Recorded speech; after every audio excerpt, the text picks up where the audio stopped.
Pembeli yang ada bajet 700,000 ke 800,000 boleh ambil banglo lawa split level ni.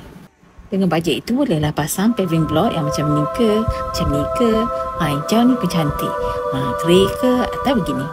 Cadangan saja. Tengok ni, 30 meter saja dengan jalan raya tau banglo ni. Siapa cepat dia dapat. Jom kita tengok dalam.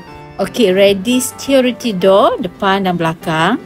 Corak tiles yang seimbang. Okey, kita tengok corak ceiling di mana kita boleh susun atur sofa dan coffee table-nya mengikut corak ceiling. Kemudian pasang kabinet di bawah tangga ni untuk simpan pelbagai barangan rumah dengan boleh buat hidden door di sini.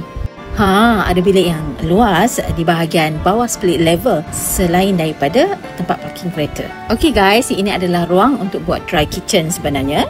Di sebelahnya ada laundry area dan toilet untuk tetamu.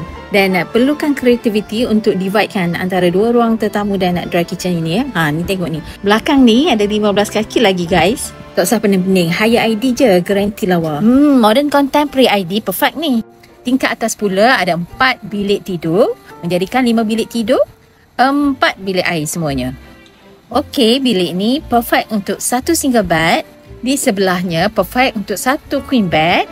Rumah ni dah lengkap lampu downlight dan kipas ya guys.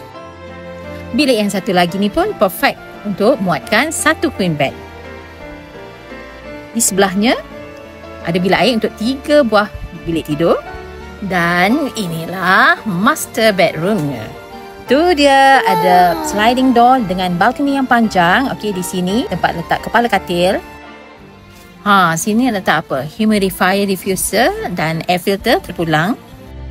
Manakala dinding belakang pintu tu dah jadi penanda di situ untuk buyer sambung buat built-in closet sepanjang itu. Sudut tu pula boleh buat ruang meja solat. Okey guys, rumah ini boleh dibeli dengan harga RM600,000 saja. Siapa cepat dia dapat.